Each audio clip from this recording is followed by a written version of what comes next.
spill occurs, there are four main approaches: natural cleanup, containment and recovery, chemical dispersion, and shoreline cleanup.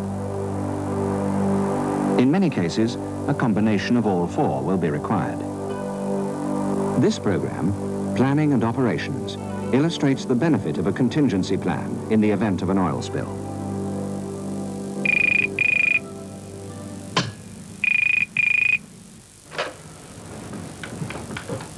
Hello?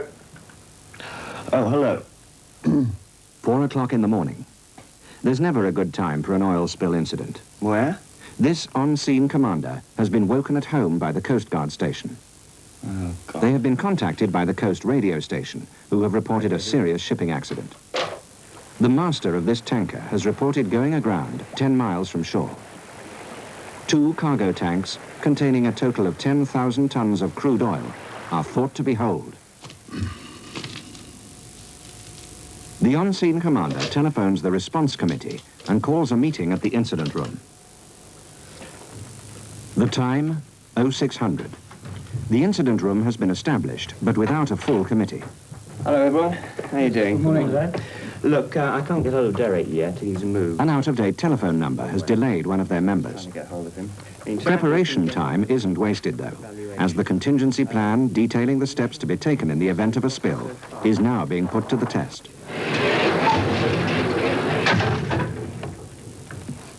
One of the first tasks is to establish where the source of the spill is and to evaluate where it's likely to go. You got news on the air? Weather reports and current data are collated and coastlines at risk identified from the contingency plan. Alpha Charlie. At first light, the order for aerial reconnaissance is given. Golf Victor Alpha Charlie Delta. 0700. The initial evaluation is now passed on to the local authorities in the areas at risk. This contact is made by using the alerting procedure and report format laid down in the plan. We'll send someone down. Edward 4123, come in please, over. Once again, the contact list is not fail-safe. At this time in the morning, staff are often difficult to locate. Immediately please, over. We really need to get in touch with the master again. Can you do that straight away? Yes. The communications networks in the incident room are now proving invaluable. The ship has been patched through on VHF-FM by the coast station, and further details of the incident are now being gathered. Coast Guard, over. The master, who has remained on the ship, passes on information concerning weather and sea conditions, the type of oil, and his estimate of the quantity spilled. This aircraft has been specially equipped with a VHF-FM marine band radio to communicate directly with the Coast Guard and ships. The extent and appearance of the oil support the master's information, and further evaluation of the drift and dispersion of the oil can now be made. Victor Charlie Delta. Golf Victor Charlie Delta. Coast Guard. All evidence indicates a spill of approximately 2,000 tons of crude oil, a substantial incident. The type of oil is identified, and its characteristics obtained from a handbook. With this information, recovery vessels, helicopters, and spray aircraft are put on standby. Fixed-wing aircraft are modified by fitting them out with the appropriate pumps and spray arms, which are attached to the fuselage. So the standby's okay for the At this stage, a directive to keep stringent records is communicated to all levels of the operation. There's yours. These records will be not only for assessment and decision-making, they will be used for recovery of costs at a later date. All manpower and equipment mobilized will need to be accounted for, and all actions authorized and logged. 0800. Further evaluation and an updated weather forecast allows more accurate prediction of the movement of the oil. The knowledge of the type and properties of the oil enable the prediction of its fate, including the drift, spread, natural evaporation, and dispersion rates. This in turn aids the forecast of the resources under threat. They are industry, fishermen, shingle amenity beaches, the harbour, estuaries, and perhaps more seriously, vulnerable marshland with its wildlife population. John, can you get the labourers to report to the depot immediately? Now that the shorelines at risk have been identified, instructions pass down through the chain of command to prepare shoreline cleanup equipment for possible mobilization. Transport arrangements are made. It is now 08:30, only 4.5 hours after the initial report. So, what has happened in those 4.5 hours? Well, first there was notification. The time was 4 in the morning. Oil spills don't always occur at a convenient time. The alerting procedures shipped to shore and the contact lists were already established in the contingency plan. And apart from a few out-of-date telephone numbers, the communication networks were efficiently organized. Although the oil was not an immediate threat to neighboring countries, they were informed in accordance with the regional agreement. The next stage, evaluation. Evaluation of the source, quantity and properties of oil, and the prediction of its movement. This enables the resources at risk and the possible effects on those resources to be identified. Because there is a contingency plan outlining the overall strategy and operational procedures to be followed, activities are progressing smoothly. On the basis of the information gathered, a decision is made on how to respond to the oil spill. Mobilization of equipment and record keeping were both initiated, as the evaluation of events so far indicates a serious threat. So, are we agreed on that course of action, do you think? Yes, absolutely. In the incident room, the priorities for cleanup are assessed, and the on-scene commander is authorized by the committee to commit cleanup resources. Have you got the... Using the communication networks at his disposal, he delegates duties to an at-sea supervisor and an onshore supervisor. Can you make sure you know the procedures? 0900. The aerial spraying planes on standby are now instructed to spray the oil at sea with dispersant.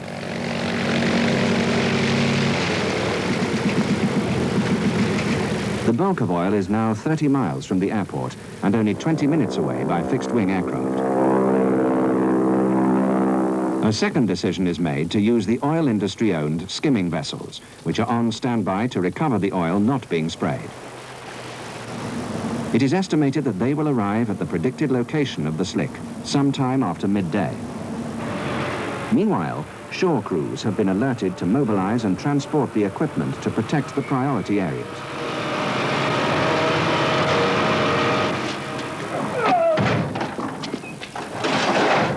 Sites with limited access have been identified from the contingency plan. And as the available cleanup resources will be insufficient to protect all of the coastline, certain areas will have to be given lower priority. Others need no protection due to the high wave energy which will disperse any oil naturally. Booming of the harbor is agreed.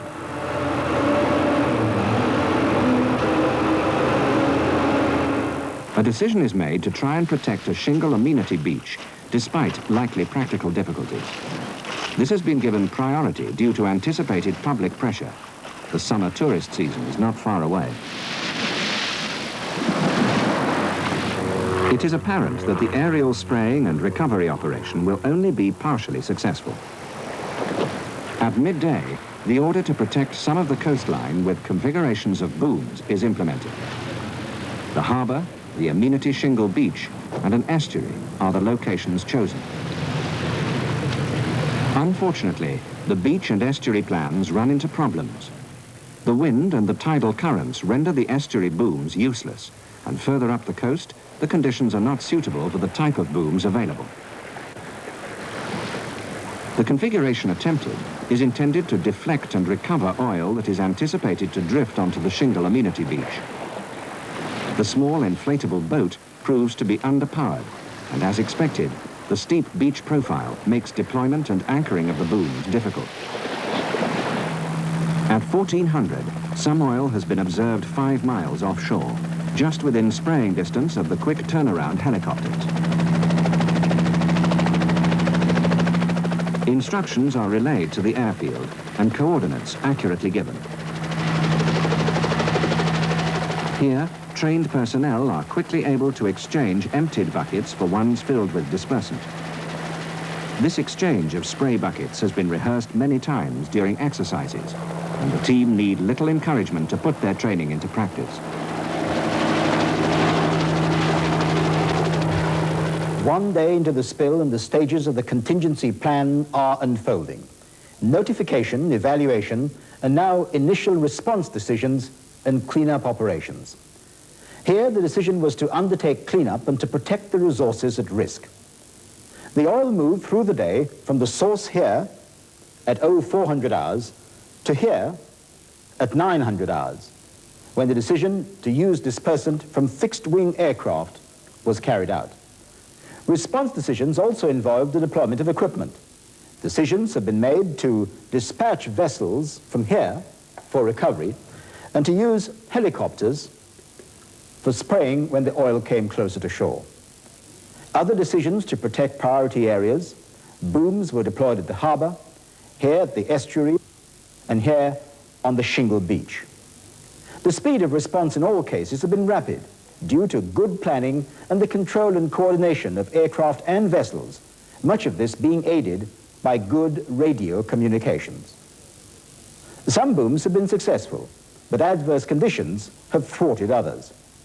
It is estimated that some 500 tons of oil have been chemically dispersed by the aircraft, and a further 100 tons recovered by vessels. 1,000 tons of oil has evaporated and dispersed naturally. Due to emulsification of the remaining 400 tons of oil to form a mousse, the amount of material threatening the coast is still sizable, some 1,600 tons, almost as much as originally spilled, despite the effective cleanup operation at sea. 1,600.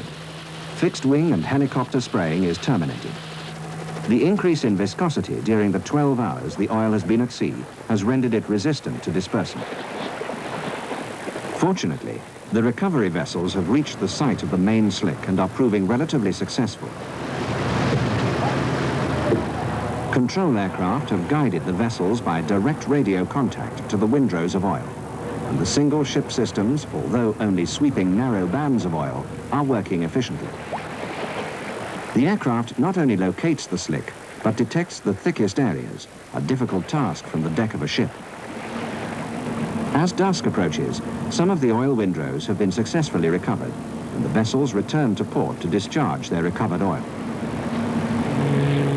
This operation is fortunate enough to have the latest sophisticated technology on one of the surveillance aircraft, remote sensing equipment. Oil can be detected at night by using infrared imagery of the oil on the surface of the sea. With the information gathered, the vessels can be directed to the heaviest concentration at first light. Day 2. The recovery vessels continue sweeping the main slicks. However, by 1600 on this second day, consultations between the at-sea supervisor and the incident room result in a decision to cease cleanup at sea, as the bulk of the oil has now reached the shoreline and the weather has deteriorated. The vessels commence the cleaning and maintenance of their equipment and return to port. During the cleanup operations at sea, some of the oil has drifted onto the shore. We return to the coastal areas at 0800 on day 2. The boom in the harbor has been effective. The contained oil is now being recovered. Fortunately, the shingle amenity beach has only been affected by isolated patches of oil due to the local currents. Further to the west, worse fears are realized. The sandbar and the marshland have been affected quite severely. Shoreline cleanup teams are immediately mobilized. A mobile command vehicle is requisitioned and meetings are held on site. An environmental officer advises the group on the dangers to wildlife. The decision is made to remove the oil from the sandy shoreline, and against all previously agreed policy, the decision to attempt marsh cleanup is made because of the threat to migratory birds. Cleanup operations are started at both sites. Equipment is requested, and records of fuel, equipment hire, and manpower, and all the other expenditure is recorded on daily worksheets.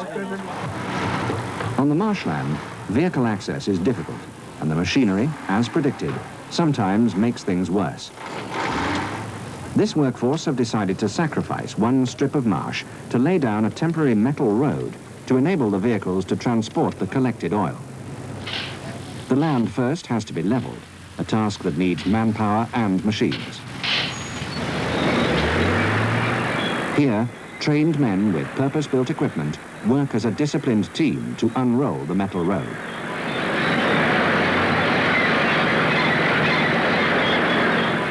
Such a surface provides easy access to the shoreline.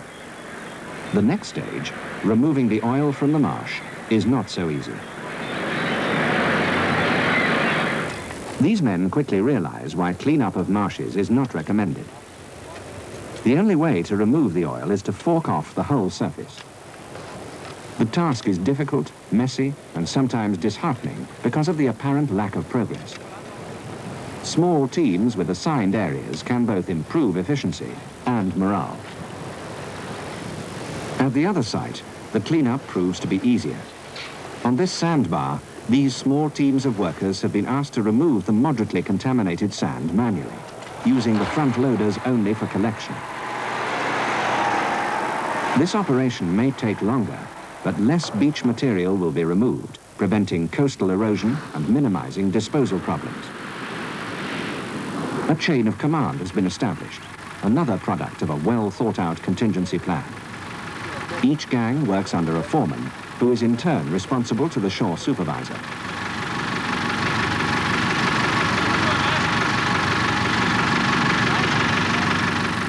Earlier training and exercises are paying off, and each member of the team knows what is required of him and can see the benefits of his efforts.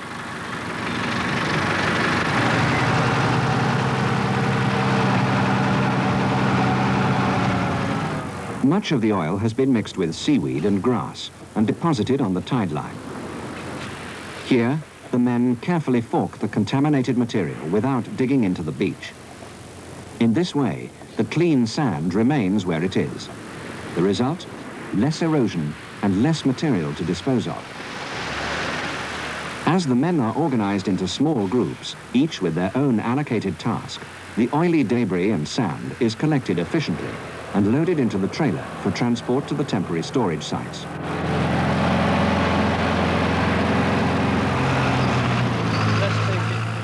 One of the greatest problems with clearing up heavy oil contamination is what to do with the vast quantities of oil and oily debris collected.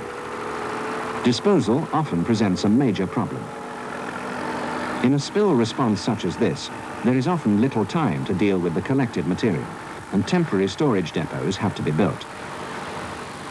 Plastic-lined pits, or as in this case, bunded areas, provide a means of temporary storage. The collection areas are built above high water mark and maintained to prevent further oil spillage. It has been known for cleanup teams to remove oil from one location only to pollute another. Cleaning the beach is one thing. Cleaning men is another. Oil spreads, and provision needs to be made for cleaning equipment and personnel. Protective clothing, food supplies, accommodation and medical services are essential. The contingency plan has catered for this, and as is evident from this operation, resources have been made accessible. For the mobilization of the equipment. All these facilities have been authorized by the on-scene commander, obtained promptly, and are being administered by an effective chain of command. The action plans are relayed to the workforce. These good communications, explaining why tasks are being done, and a report of the progress of their effort, not only clarify the task, but motivate the team. Could you tell us, please, how you are going to protect the beach? The contingency plan includes a procedure for public relations and press communications. This spill affects the amenity beaches and is a threat to wildlife, both emotive areas in this particular location. Communications to the public will have to be handled sensitively. They need to be assured that everything possible is being done in the hands of experts. We do have a national... The appointed press relations officer issues media releases and coordinates interviews. The second phase of response decisions and cleanup operations. Cleanup operations at sea have been terminated as recovery has become ineffective and the oil has reached the coast. Decisions have had to be made concerning priorities, taking into account conservation, amenity interests, and public opinion. Shoreline cleanup operations have involved implementing the contingency plan by mobilizing and commissioning a wide range of resources, reviewing procedures, and setting up temporary disposal sites. At times, the plan has had to be reassessed depending on the individual situation. Men and resources have had to be managed and deployed to the best effect, even when equipment and conditions were not ideal. Continual review and flexibility is needed, however carefully the plan is drawn up. 5 days have elapsed since the spill. Salvors have managed to refloat the ship and have removed the oil from the damaged tanks. The tanker has been towed to the terminal for cargo discharge. On the shore, the cleanup operations on the marshland are still not successful. The vegetation is becoming severely damaged and the results are poor. A decision is made to discontinue the cleanup despite the threat to migratory birds. The Sandy Beach cleanup operations have been more successful, but patches of residue are still evident. The weather continues to improve, and the onshore supervisor is concerned that the sun could melt the oil into the substrate. A further cleanup of the beach is ordered. Those are the figures you want. The final stage of the contingency plan now goes into operation. That's about the aircraft. Termination of cleanup. Just check this out now. The criteria of when to terminate cleanup are carefully looked at. When damage outweighs the benefits, when efforts are paying less and less rewards, or when an area is restored to the satisfaction of the administration. After an operation such as this, it is essential to clean, repair, and store the equipment properly. It will be needed for another incident. These sites require attention tailored to the type of material stored. The optimum disposal method for liquid oil will be different from that of solid waste. Out of the many alternatives, the decision is made to pump off the liquid oil and transport it to a refinery for treatment and recycling. To stabilize the oily sand with quicklime, to incinerate the contaminated debris, and dispose of any remaining material in a landfill site. A full report of the response to the spill is made, and invoices for expenditure collated and filed. The value of this is now reaping benefits, as claims will now be prepared for subsequent cost recovery under the applicable compensation schemes. This has not been a catastrophic spill, but serious enough to have an impact on the local communities. By having a contingency plan and proper organization, this team have reduced the damage and the costs. An oil spill response aided by the implementation of a well-rehearsed contingency plan. The elements of notification, evaluation, response decision, cleanup operations, and termination of cleanup have all been followed. No oil spill response will ever be perfect, and built into every contingency plan should be the capability to review and revise. So, what questions can be asked about the adequacy of any contingency plan? Has there been a realistic assessment of the magnitude of the possible threat? Have priorities for protection been agreed? Has a strategy for protection and cleaning been agreed and clearly explained? Does the workforce know what is expected of them, and is their equipment sufficient to deal with the task? Are there arrangements for effective communications between shore, sea, and air? And has storage and disposal been catered for? One final point. No two oil spills are likely to be the same. These 5 films have looked at response to marine oil spills, the oil spill and its fate, containment and recovery, chemical dispersion, shoreline cleanup, and planning and operations. Can we see? Much is being done to prevent oil from entering our seas, but inevitably, the global demand for oil means that oil still occasionally pollutes our waters and shores. Well thought out contingency plans, training, and practical exercises will do much to ensure that when a spill does occur, the cleanup is the most effective possible.